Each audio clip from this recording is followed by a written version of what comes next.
Histoire de la reine des abeilles. Il était une fois un pauvre étudiant nommé Si. Il vit avec sa vieille mère.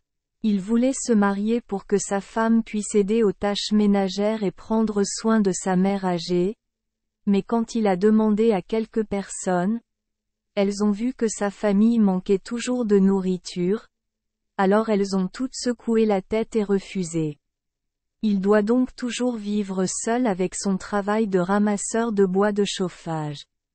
Chaque jour, tôt le matin, il se rend dans la forêt pour couper du bois de chauffage et l'apporter au marché pour le vendre. Dans l'après-midi, après avoir mangé, il récupéra le livre. Juste comme ça jusqu'au jour où il a appris avec succès. À cette époque, le roi ouvrit un examen dans la capitale pour sélectionner les personnes talentueuses. Les candidats ont couru pour préparer de l'argent, du riz, des tentes et des nattes pour participer au concours.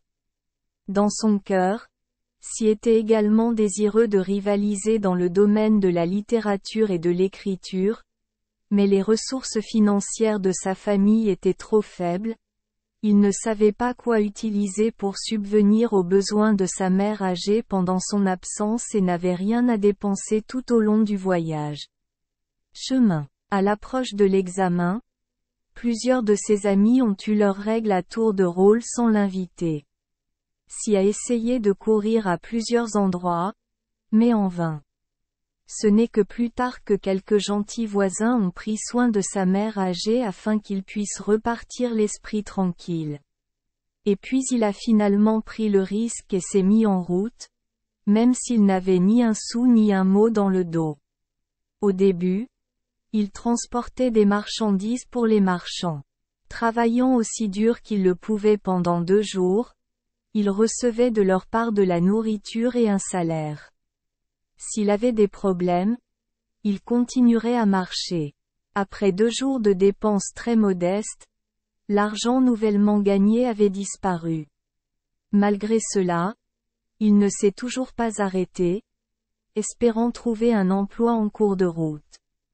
Mais malheureusement, il pleuvait ce jour-là et personne n'embauchait.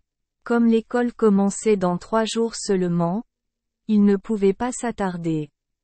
J'ai dû baisser la tête et prendre des risques sans avoir un seul grain dans l'estomac. C'était en fin d'après-midi lorsqu'il se rendit dans une forêt dense. En marchant lentement, espérant trouver un motel, il s'est perdu.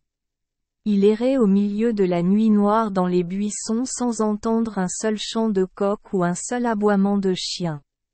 Finalement, affamé, froid et fatigué, il grimpa sur un vieil arbre, avec l'intention de trouver un endroit pour se reposer.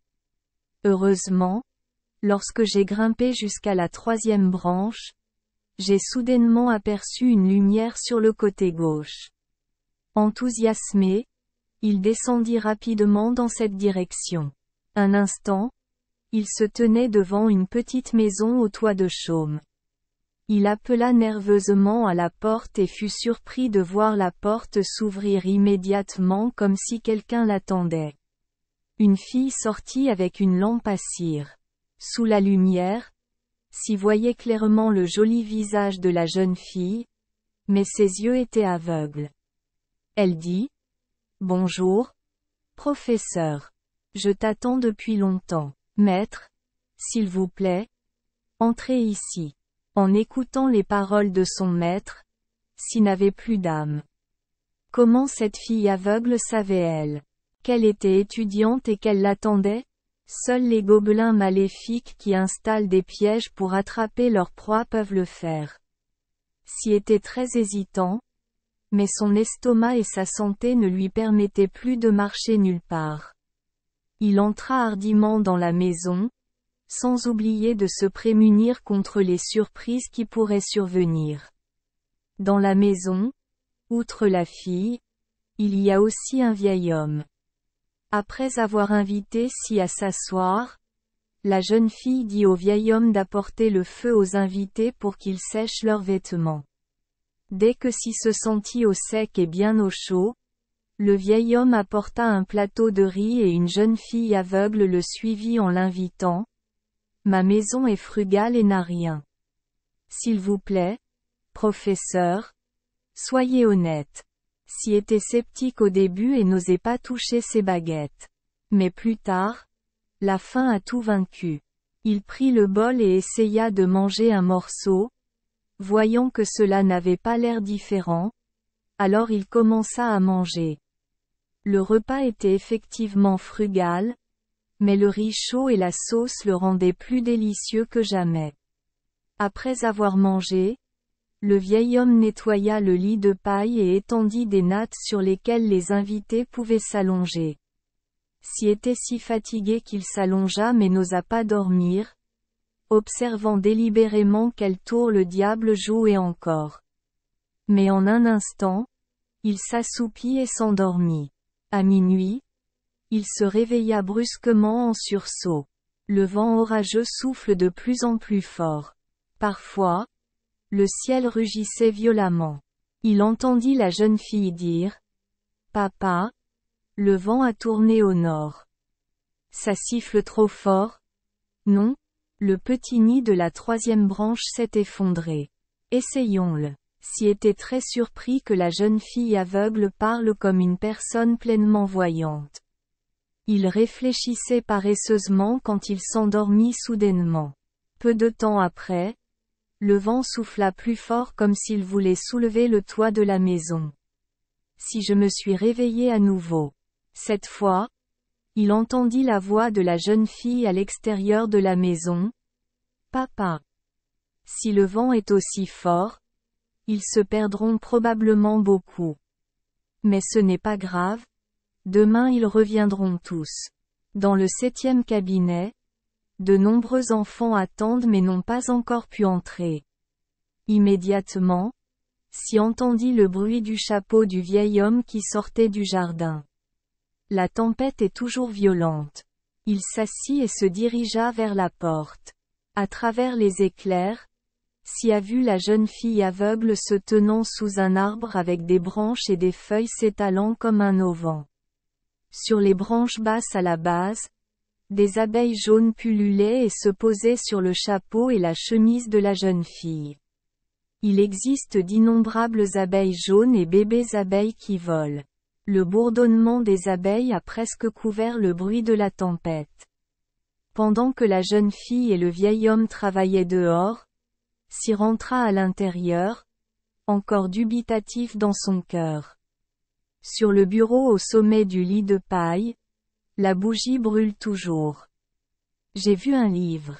Sy l'ouvrit rapidement pour voir. Il s'avère que le livre parle du bouddhisme.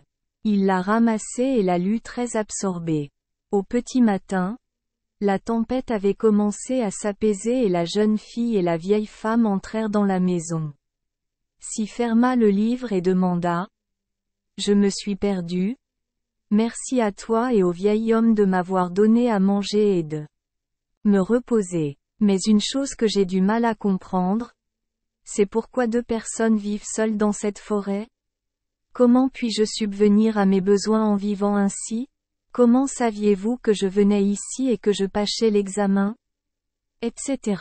J'espère vraiment clarifier ces choses avant de quitter cet endroit. » La jeune fille répondit.